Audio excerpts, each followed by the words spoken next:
extension agent, just to keep things in perspective, we have specialists that are PhD level. Dan Drost, you may know him. He's our vegetable specialist. So he dives really deep into vegetables. And in fact, I'll show you some of his fact sheets and some information that you guys can glean from his labors. But I am a generalist. I have to know a little bit about everything, because even though I'm a professor with the university, I'm a professor of the people. So my day consists of answering phone calls, going out on yard consultations, teaching these kind of workshops to the general public, which most people have about a 7th or 8th grade level of knowledge when it comes to any general topic. So I get to take all of the research-based information that happens on campus and through the PhD level research, and I get to regurgitate it to the public. And so hopefully we can do a little bit of that today. I've got about 30 slides just to talk about vegetables in general, but then I want to leave a lot of time at the end to play what I call Stump the Chump. You guys can throw questions at me and we'll try to answer them as best we can. But if you have a question in between slides or you want to throw out something, please do. This is a very low-key setting in my opinion. It's not, I've been out of college quite a while, but I still remember the whole Charlie Brown effect, where it's the professor, wah, wah, wah, wah. That's not today. So what do you guys hope to learn today? Why did you come besides the free chips and salsa? Anybody? Okay, how to have a productive garden. How many of you have not gardened much at all? Okay. How many of you feel like you have green thumbs? Okay. So if I get anything wrong, you're... But I don't know any theory behind, so it should be That's good. If you can get it green in Utah, you're doing better than most. So to get started, I just wanted to show you some resources. I've given you a couple handouts that I'll reference throughout the presentation. But another thing to keep in mind is at garden.usu.edu, we have hundreds, if not thousands, of different fact sheets. These are specifically to gardening. We have over 75 different crops that we can grow, and there's a fact sheet on every one. When I took Dan Dross' class in college, one of the things he had us do was to help write these fact sheets. They're called the In the Garden series, so if you just Google peas, USU, it'll pull up peas in the garden. This is a really great resource. Our marketing team is hands down the best in the nation. They've actually won awards in extension nationally for getting the information out to the public. Some of the things that are on the fact sheets, growing tips like spacing, how far apart to put the plants, how many plants you would need to consume fresh versus if you wanted to bottle things or preserve. It'll tell you how many plants you would actually need. Some harvest tips that we'll get into. And then also pests, which you're not the only one that likes your garden. So there's a lot of insects and different diseases that we face when we help as extension troubleshoot what those issues may be. To start with gardening, you have to have the right site. And I'm surprised often how many people don't really understand what vegetables need. If it produces a fruit, it needs full sun. Now, here you can see some chard and some different vegetables. The leafy vegetables can tolerate a little bit of shade, some filtered shade, but most vegetables need 6 to 8 hours of full sun. So keep that in mind. And soil is kind of a moving target in Utah, especially Julie mentioned I just built a home. One of the common practices in new construction is they'll scrape the topsoil and then sell it, build your house, and then they'll put subsoil, all that nasty stuff underneath, up and around your house. That's really hard to grow in. So when they built my house, they thought I was weird. I made them stockpile all the topsoil. And then when they were done with construction, I went and peeled it back over so I had a good layer to work with. Most vegetables can root in about 6 to 8 inches. So it's not like you need 2 feet of good Midwest soil. You can do a lot with just a little bit. Now, if any of you live in Nibley or areas where it's really heavy clay content and it's hard to garden, one option is raised beds.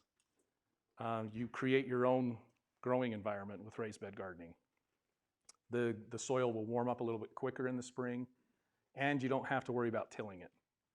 So that's one option. And we do have a fact sheet on raised bed gardening if you want to look it up. Water, you need access to it, but most people overwater their vegetables, and we'll talk about that as we get going. But you do need some source of clean water. Some weather considerations. We talked about how it's going to rain all next week. It's going to be hard to get out in the garden without growing a couple inches from mud. But other things to consider are the temperatures. Not all vegetables are created equally. Some can tolerate really heavy frosts. Others will die. So we'll break up some vegetables into cool and warm season crops, talk about that. How many of you have ever been on the climate.usu.edu website? We have weather stations all throughout the state, and we have a department that's really great at monitoring different temperatures. So you can actually go online, this climate.usu.edu, and you can look up the average latest frost in the spring and the earliest frost in the fall. And you can see it varies quite a lot. If you're in Randolph, you're going to be really hard pressed to do any kind of gardening, because you can see mid to late June is when you get a lot of frost still. If we're just looking here in Logan, the average latest frost date is about May 15th, so yesterday. Now, that being said, these are averages. It's almost like going to Vegas. I looked at the weather. Next week, we're supposed to dip down into the mid-30s at night, and some crops you may need to protect, and we'll talk about that. But keep that in mind. I usually say in Cache County, May 15th and October 1st is our growing season. Now, some years we'll have an Indian summer and it'll go a lot later, but those are pretty good general recommendations. And again, USU campus is actually quite warmer than the rest of the valley because we're up on a hill. All the cold air drains down towards Amalga. You can see the difference in growing days. So keep that in mind, because some of the crops, cauliflower, for example, has about 100 to 150 days before you can harvest it.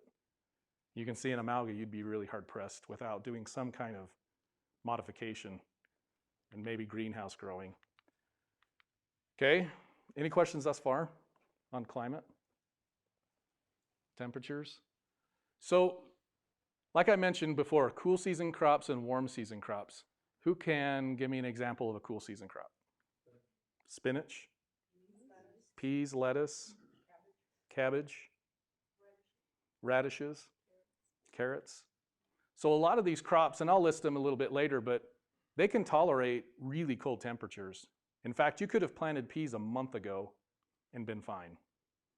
Even if it freezes, they'll just kind of sit there, but then they'll start to grow. As soon as the temperature is about 55 to 75 degrees, that's their optimal growing conditions.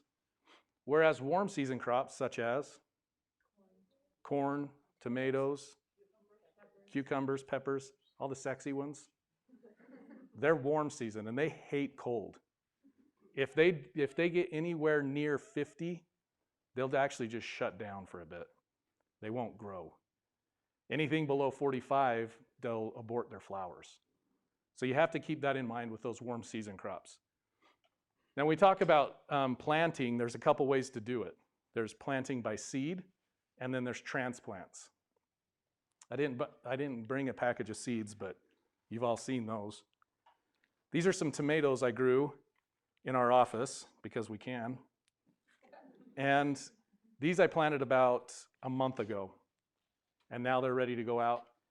The one thing with transplants is you buy yourself some time.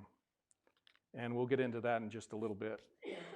But if you're seeding, which you can with a lot of crops, there's what we call the 3 times rule. And that means you can plant the seed 3 times deeper than the seed is wide or big.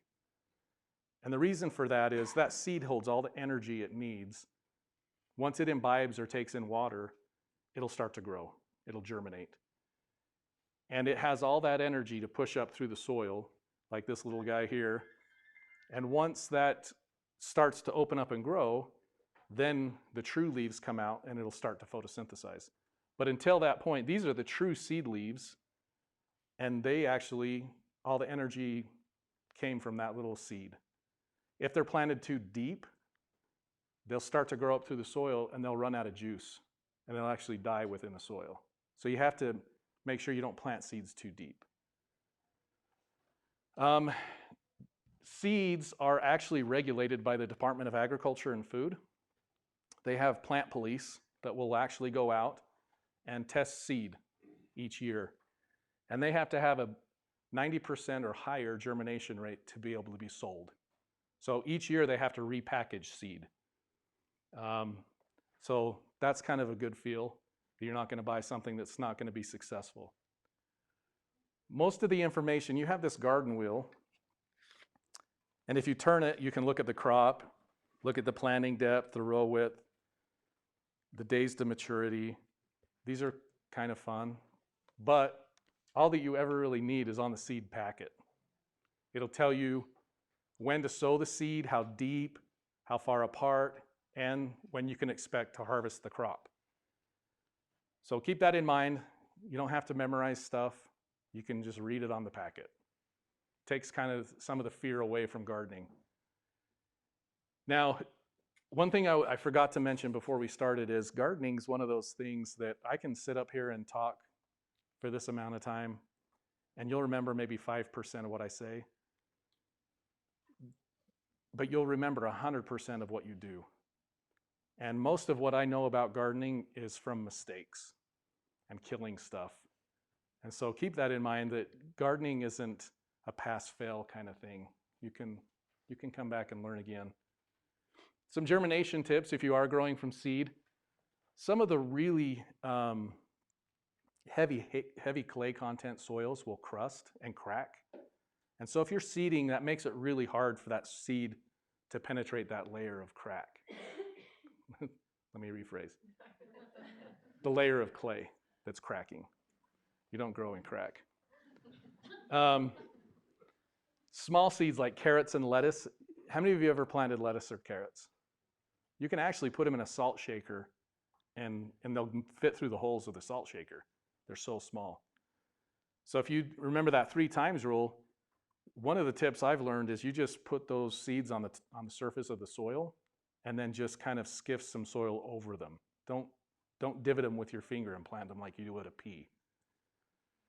And then, because they're so exposed to the surface of the soil and the drying that happens because of the solar radiation, sometimes I'll lay a piece of carpet or plywood over the seed.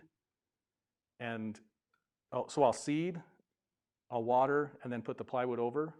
And then that blocks the sun from drying the soil out too much. And I'll check it every day. And once I see the little green starts, then you can pull that off. Because otherwise, I've had a lot of mishaps from planting really shallow seed and having it dry out in between waterings. Okay? You guys are a quiet bunch. So you don't, when the seed is in the ground, before it comes out of the soil, it does not need sun. No. So you can just cover it.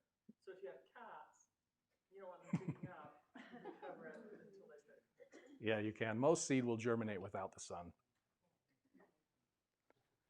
Okay, a couple other tips. On my peas, I'll actually soak them the night before I plant them in water, and they'll imbibe that water and kind of kickstart the germination process.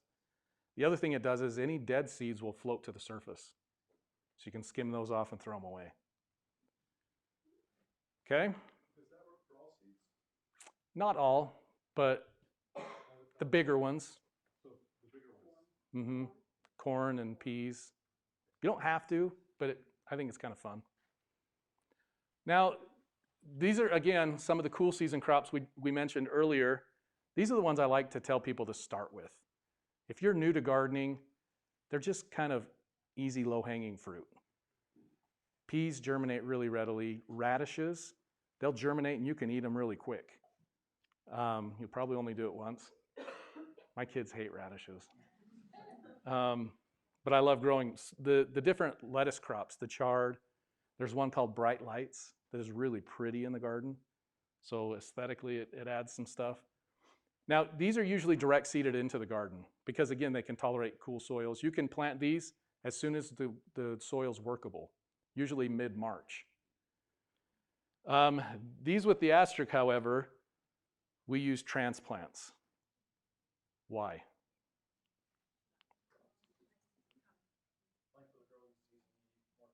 Yeah, so again, cauliflower, 100 days, 150 days to maturity. You get those transplants and you've got 6 to 8 week head start. So if you're planting a transplant, you've just bought yourself 6 to 8 weeks.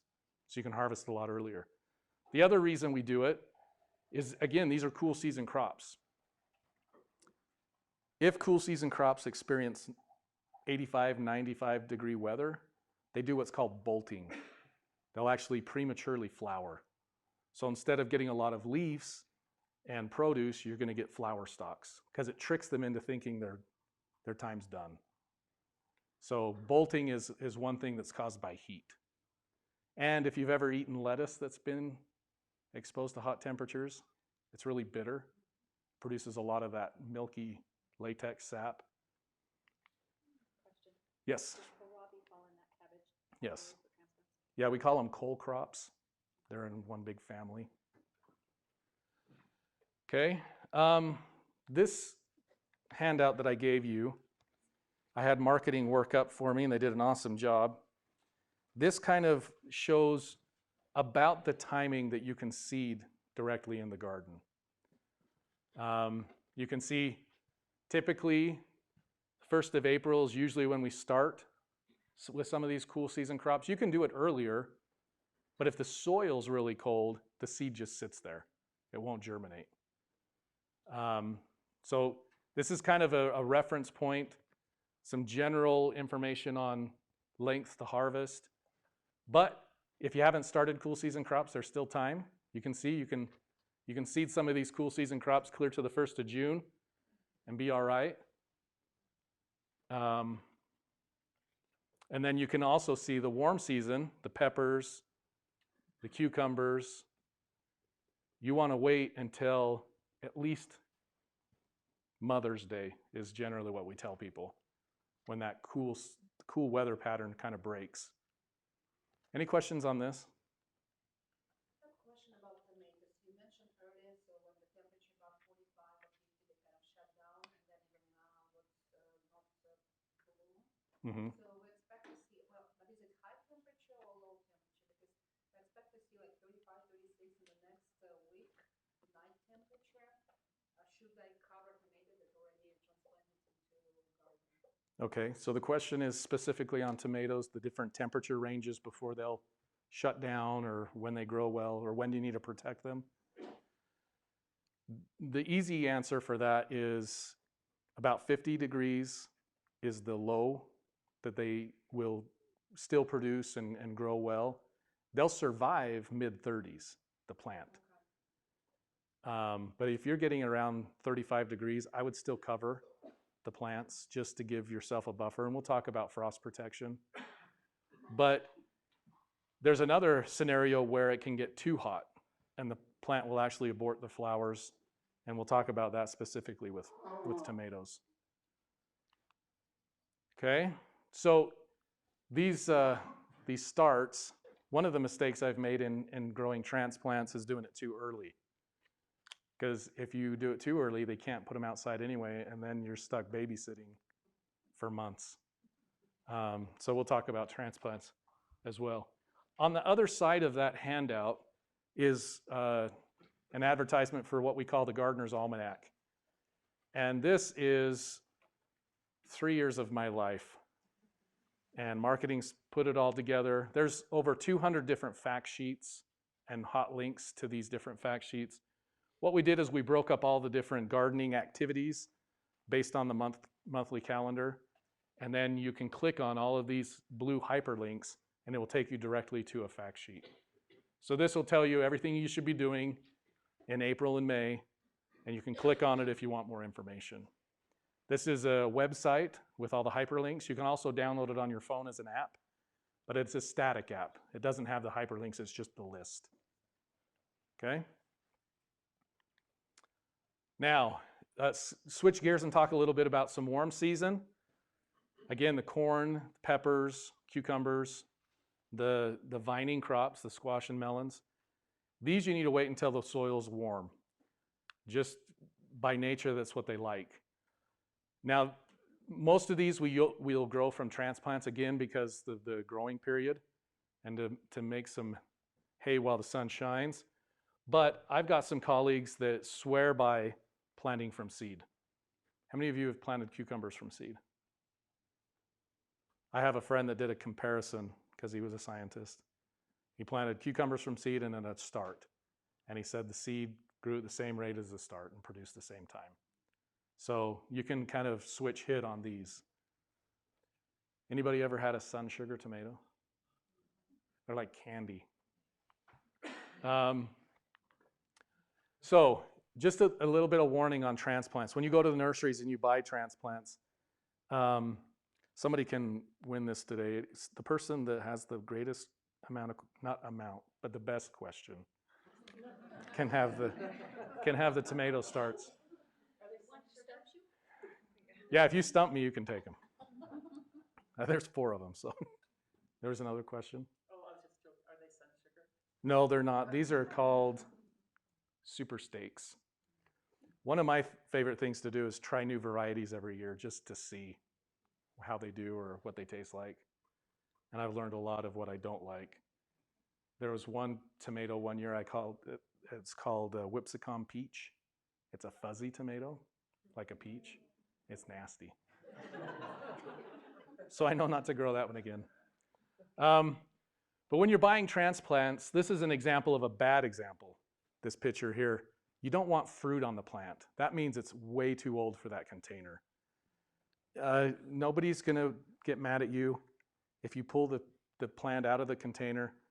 We have a 50-50 rule, we call it, where 50% of the root to soil, you should be able to see soil. If it's just all massive roots, that's root bound. And you're going to have to either tear it apart, or I just like putting it back and let some other guy buy it. I'm sorry, I'm jumping back. You mentioned that lettuce gets bitter if it's too hot. Mm-hmm. We've got a bad group of cucumbers before it was bitter. Yeah. What's Bitter cucumbers are heat too. so too much heat even though they're warm season? Yep. It's kind of a catch-22. If it gets too hot, then it builds up those compounds that make them bitter. Now there are some variety issues there as well. There's one called a burpless tomato or a burpless cucumber that's supposed to have less of those compounds. So you can search for some that are touted as being less bitter, but if they experience heat, they'll still get really burpless. So you can use like a greenhouse or a hoop house or something to kind of keep heat in. Is there anything you can do for those type of plants to keep them cool if it starts to get too warm? Yeah, there's shade cloth. Dan Drost and his team's actually doing a lot of research on peppers, especially getting sunburn. So they'll get a 30% sun reflecting cloth and put over the rows. And that seems to help quite a lot. I mean, if it's going to be 95 degrees, there's nothing you can do for that. It's just going to be what it is. So make sure they're not too mature in the pot. You want at least 2 sets of true leaves. And then keep in mind that they were watered every day, if not twice a day in the greenhouse, because the soil media is just really porous. So when you put them in your garden, you might have to baby them for a week, water them more often than you would regularly. This is what I mean when I say true leaves versus seed leaves. This is a cucumber. These are seed leaves, and that's the true leaf of the cucumber. So you want at least 2 sets of those true leaves before you transplant them. So when doing tomatoes, do you recommend lying them on this side so they have those bottom leaves to form more roots, or just upright? Can I come back to that? Because I am going to answer that. Okay. This chart is just an example. If you are going to start transplants in your home, you need to make sure you have supplemental light. A south-facing window is not enough. But the good news is you can buy a shop light from one of the big box stores. Any of the shop lights will work. You just need to have them about 2 inches above the plant. And they need light for about 14 hours. So, but if you do start them, I mean, you don't have to get crazy and start them in January. Don't do it. I've done it before and you hate it. Most plants, about 4 to 6 weeks before the last average frost date is all you need to start a tomato plant or a pepper plant. Okay? So again, tomatoes 4 to 6 weeks. You start those about April 1st and you can put them out mid-May. Now the nurseries, you ever seen the big gallon-sized tomatoes or even 5-gallon tomatoes? They've obviously grown those longer and they've just bumped them up into bigger containers as they grow. So question on that light, when you have your light on your seedlings as you're starting them, does too much light make them like leggy? Or like No. So the legginess actually occurs from not enough light. They're stretching for the light. So that's why we say drop it 2 to 4 inches above the plant. So Closer to make it shorter. Okay. Yep. Okay. A couple other things on transplanting. Tomatoes. That is the one crop that will actually root up the stem. So you could bury this plant to here and it would form roots all along here. And more roots equals more plant. So some people will dig a trench and lay it sideways and then pull the top up. I just bury it a little deeper. And I've already removed the lower leaves today because they were ugly. But yeah, tomatoes you can bury deep. It's about the only crop that you can do it with. Cucumbers and melons, anything in the cucurbit family we call it, they really hate being disrupted. If you have a transplant, you have to baby it. Most plants you can actually rip the roots apart and they'll do fine. It'll kill cucumbers. So if you're starting with transplants, be really careful with the roots. Let's see what else. Oh, don't grab them by the leaves. Grab them by the stem. So frost protection. This is a picture I took just up in Hyde Park. The green, they're called walls of water. They're like a mini greenhouse. You fill up little separate compartments with water, and that insulates the ground. I like putting those kind of things out about a week or 2 before I plant, and that warms the whole soil profile up. So the plant, when you do plant it, it's happy and ready to go. One thing to keep in mind, again, this is from some of my screw-ups. If you leave those walls of water or even the hot caps on in the daytime and it's 60 degrees, it's at least 30 degrees hotter inside that plastic than it is in the ambient temperature. So you're talking 90 plus degrees in those walls of water. And I've actually killed tomatoes by leaving them on too long. So as soon as the frost danger is gone, take those off. Let them just have the ambient air temperature. But again, next week when we're in the mid-30s, it's not a bad idea to put them on because it'll give you about 3 to 5 degrees in buffering from freezing. I've had people even do tarps or blankets because what that does is it's not stopping the cold from getting in, it's blocking the heat from the soil as it radiates out, and so it keeps it trapped along the plants. Okay, any questions on this? You ever use like just milk cartons with hot water and put them in and then cover it? Is that good, bad? 'Cause Yeah. I'm concerned about this next week. I'm already planted. I feel like. Yeah, you're getting ready, huh? No, milk cartons work great. I mean, you get a little bit less protection. It's not like a wall of water where you have all that massive water insulating, but they do work. You'll get a couple degrees. Okay, fertilizers. A lot of people mess up on this step because they fertilize too much. They love their plants to death. Every year I'll get a phone call in the extension office where somebody says, I've got an 8-foot tomato plant and I've never had fruit on it. What do you guys think the issue is? Way too much nitrogen. So when you look at a bag of fertilizer, you have 3 numbers. The first number is nitrogen, second number is phosphorus, and the third number is potassium.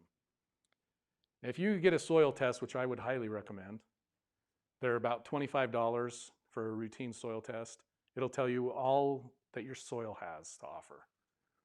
And most of the ones, because I'm an extension agent, I get a copy of all of the public's soil tests. And so when I get them, I'll open them up just to be nosy. And most of the ones I see have adequate phosphorus and adequate potassium. They're in the soil. They don't leave the soil very much. And so they're just there. So when I garden, after I did my soil test and I knew I had phosphorus and potassium there, I just use nitrogen. Nitrogen is mobile. It washes through the system, and the plants use it at more rate than the other two. So nitrogen, they won't tell you in a soil test because they always assume it's needed. And the way I remember these three numbers, the NPK, is top, down, all around. So nitrogen's for top growth, green growth. Phosphorus is for fruit and root growth. And potassium, it being a salt, regulates water potential within the plant. So it's all around vigor of the plant.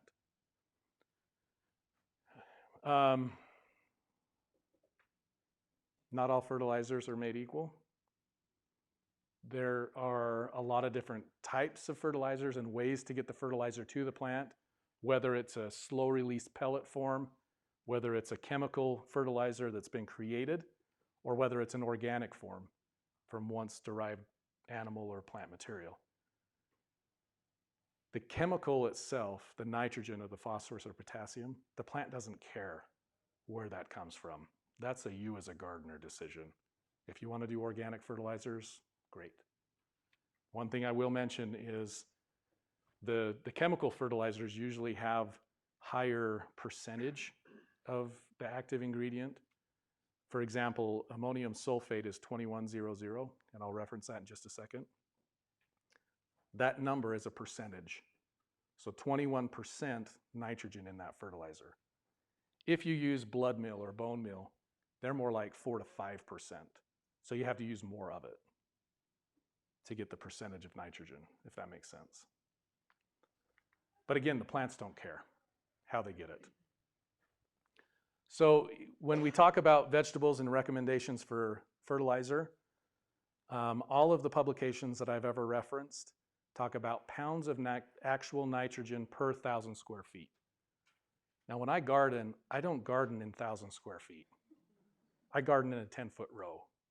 So one day, I just closed my office door and I got a calculator out and I just did all the math. And what it worked out to be kind of frustrated me because it was about a handful. So some crops don't need hardly any fertilizer. Those are peas and beans. They're legumes. So they'll actually fix their own nitrogen just from the air.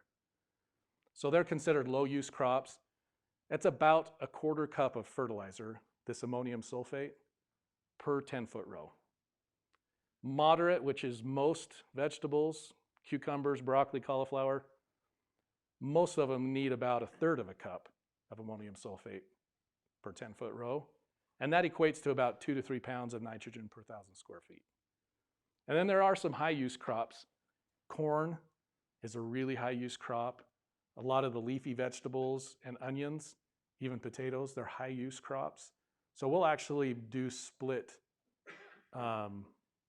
applications. We'll fertilize at seeding, for example, with corn. And once corn gets about 2 feet tall, you'll fertilize it again. And then as it tassels, you'll fertilize it one more time. But again, it's about a handful. So when I'm gardening, I don't take measuring cups out. I just kind of, it's very scientific. So if you buy a 25-pound bag of fertilizer and do one handful at a time, that's going to last me like 100 years. You're welcome. So does it stay good? Yeah. All right. As long as fertilizer doesn't get wet, it can freeze, it can do whatever. I just used up the last of it. I had a bag of ammonium sulfate, lasted me 5 years. And it's actually one of the cheapest fertilizers out there. Okay? It's effective as a salt motor too. Sorry? It's effective as a de-icer too. You're not going to kill your lawn with it. That is true. It's a salt, so it can melt ice. Okay? Just a few precautions about manures. Scoop on poop. It's actually a really good source of nitrogen, phosphorus. In fact, some of the soil tests I get back, if somebody's been adding manure year after year into their garden as a practice of introducing good compost, the phosphorus will actually raise and almost become too much phosphorus. So if you add manure, that's great. Just don't do it year after year after year. Do different forms of compost. Another thing is you make sure that it's cured, which means it's heated up. It doesn't resemble anything that went into the pile. It looks almost like dirt. And it's cooled down to ambient temperature. If it's hot to the touch, it's not done. And composting, correct composting, will kill most weed seeds, except tomatoes. They'll withstand nuclear anything. But you can introduce weeds.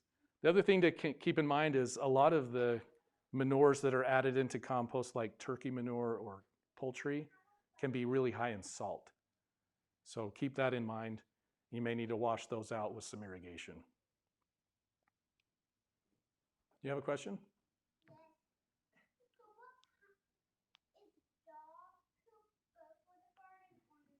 No, dog poop is not good for the garden. And I have a big 100-foot dog or 100-pound dog. He poops a lot. But I just have to throw it away because meat-eating animals, cats and dogs, they carry diseases sometimes, and we don't want those near our vegetables. And also it attracts mice and rats and other things that we don't want in the garden. So great question. I've always, we had rabbits, and you could put that straight in the garden, working in without having to compost at all. Yep. It's amazing. Yeah, some manures are really low in salt, like bunny poop. So you can actually just till that right into the garden. Okay? Any other questions on manure? It's kind of a hot topic. I got a lot of questions. Another way to introduce some organic matter is green manure. Growing certain crops, letting them get to a certain height before they go to seed, and then tilling those into the ground. That's what we call green manure. In gardening, the best gardens usually add 2 to 3 inches of compost every year. 80 to 90% of that compost goes away. The microbes eat it up. And as that compost is eaten up, the microbes actually will release nitrogen and other nutrients to the plants. Now, compost isn't always the best immediate source of fertilizer, but it is a good long-term solution for feeding plants. We could talk about watering for an hour, but we won't. Just know that most people over-irrigate. I was raised on a farm, and I came from the era where we had water rights, and you got your water turn about every 7 days, and that's when we watered. And we grow some great crops in farm town. Most people, because of the advent of the clock on their controller and their irrigation system, they'll set it and forget it, and they'll set it to come on every other day, if not every day. Crops don't like to be wet all the time. They like a dry down time.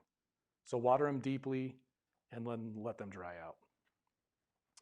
The example that goes against that adage, however, is some of those shallow rooted crops like onions and lettuce. Their roots only go down so far, so you need to water them a little bit more often. But mostly every 5 to 7 days.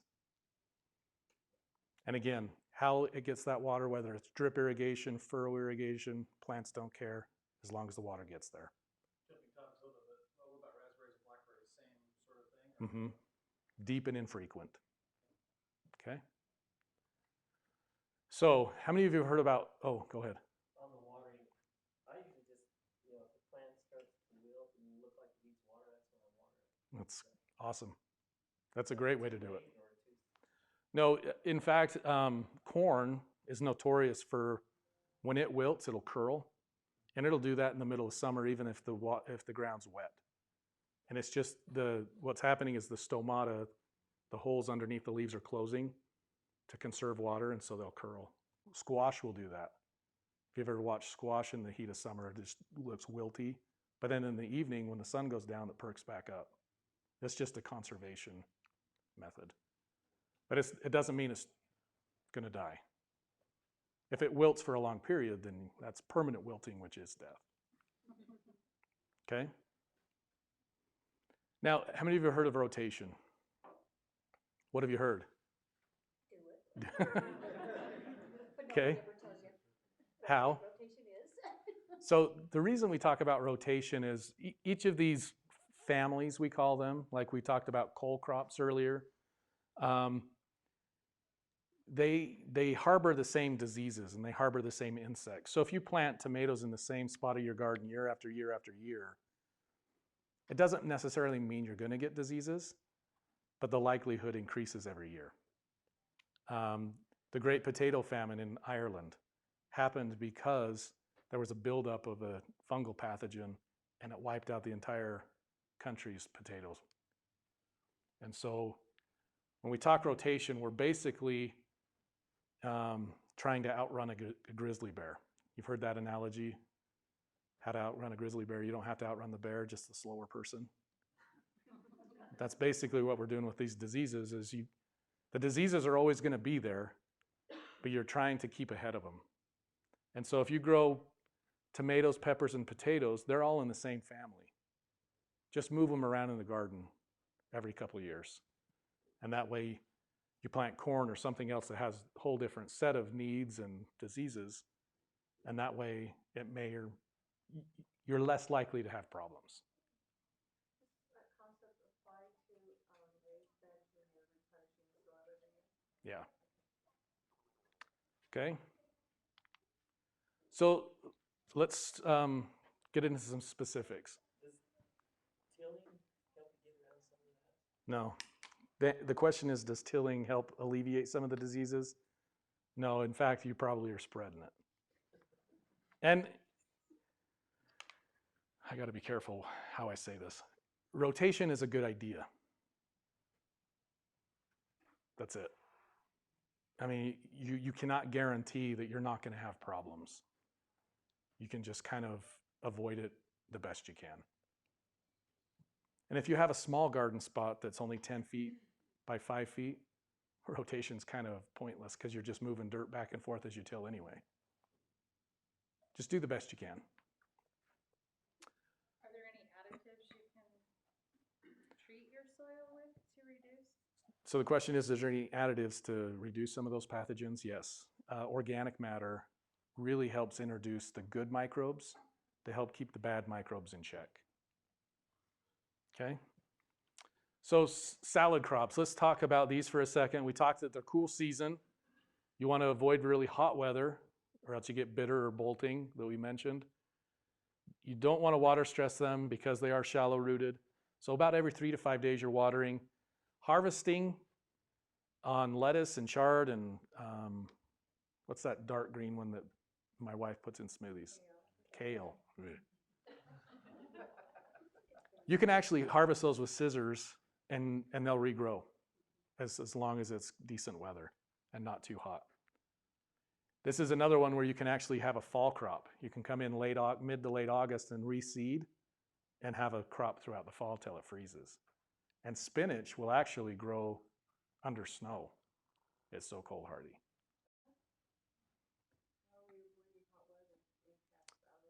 How you avoid hot weather? Just the timing of when you plant it. In the summer, I rip my lettuce out. Really? Mm-hmm. That's when you eat salads. Well, if you can shade it, you can grow it longer period. But in the summer, the lettuce just shuts down. So you could cover it with a shade of some kind and it's okay? You could stretch it, yeah, if you shade it. But it's Not the temperature outside, it's both. Once it gets in the 90s, you'll watch the lettuce will just flower instead of shooting out leaves. Yeah, so then I'll rip mine out and plant beans or something in its place. So kind of a succession planting. Same with peas. I'll plant peas in the cool, and when they're done, I'll plant tomatoes where they were. Okay? So we've had a couple questions on Facebook. Marcy wants to know if I flood irrigate my garden, so she flood irrigates her garden. If I water every 5th day, how long do I let the furrows go? Yeah. That one's a tough question because it depends on her soil. I would soak the foot profile, and as long as that soaks, then that's long enough. She also wanted to know, so she has seed packets left over from last year. Can she use those or should she throw them away? No, she can use them. The germination rate just goes down as the seed is older, but usually 2 to 3 year old seed is just fine. Okay. Some salad toppers like your radishes, carrots, cabbage. Kind of the same idea, cool season. Don't water stress them. But again, transplants work really good on the cole crops. And some harvesting tips, look again at the seed packet and mark your calendar and go out and check. You'll see on radishes, you'll start to see the red hump or the red tops pushing out of the ground. The cole crops, you'll get the full heads. You can actually harvest broccoli and cauliflower multiple times. You cut it and it'll form a new head. It's like a hydra. Keeps coming back. Onions and garlic are some of my favorite things to grow in the garden just because of the grass-like look. There's very few insects and diseases that get into them, but there are some. If you run into it, contact us, we'll help you through it. But garlic is actually best planted in the fall. And it will actually be one of the first things to pop up in the spring and start to grow. And usually by mid-July, early August, you'll start getting some full heads. When you're harvesting onions and garlic, you'll let them kind of die down naturally. They'll yellow up. And you just kind of knock the tops over, let them dry down in the field. Some people will dig them and lay them above the ground. And then once they cure for a couple weeks, then you can pull them in and store them. Some people will braid the tops and have big old clusters of garlic and onions. And then you'll store them about 50, 55 degrees. A garage that's unheated is a really great place to store, and they'll keep all winter long. They go to seed. Try planting them a little earlier. Pop the seed heads off when they start to... Yeah, if you do get bolting, just cut them off. Same with rhubarb. If you've ever seen the flower stalk on rhubarb, just cut it off because it's just wasting energy. But What is bolting? bolting's when they flower prematurely. They kick into a reproductive stage instead of productive stage. Okay? Now is the supermodel of the vegetable world, the tomatoes. Everybody loves tomatoes. Well, I shouldn't say that. I know plenty of people that don't like tomatoes, but they're not very good people.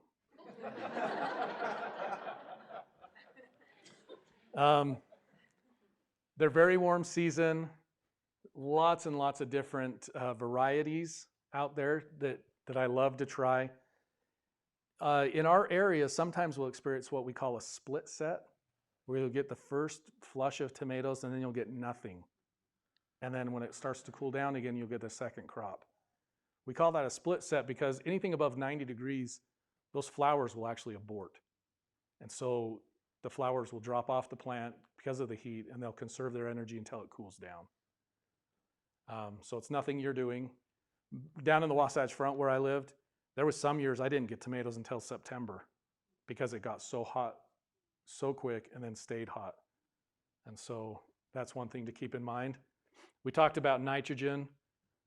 So anytime your tomato starts to flower, that's a cue to stop fertilizing.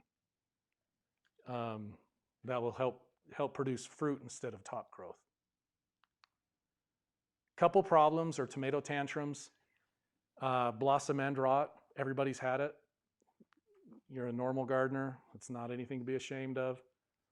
It's when the blossom end of the fruit darkens and gets sunken. What happens is that's a calcium deficiency. And people in the nursery industry have cued in on this, and they'll sell you a calcium spray, which don't buy it. We have plenty of calcium in our soils. What's happening is a fluctuation in soil moisture. Calcium's taken up with water. And so if you allow that really long dry time in between watering on tomatoes, then that calcium deficiency shows up on the fruit. So even a mulch along the top of the root system will help even out that moisture and alleviate some of that problems. Shoulder cracking, like this picture, that's usually caused from overhead irrigation. And the fruit gets wet and then it gets hot and it'll split. Another thing is some varieties are a lot more prone to this. Some of the heirloom varieties are really prone to shoulder cracking.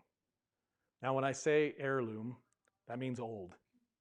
And you can save the seed and it comes back true to form.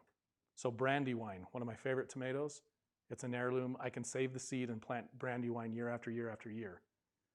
A hybrid is basically 2 tomato plants that they've crossed, planted the seed to see what they get, and they find either increased disease resistance, funky colors or striations, and so then they'll save that seed and propagate that vegetatively. And so if you plant a hybrid, which, how many of you had kids? I have 4 kids. They're hybrids. This isn't a GMO kind of thing. Hybrids just means that they did a cross, man-made cross. And so these hybrids have been selected through the years to have disease resistance.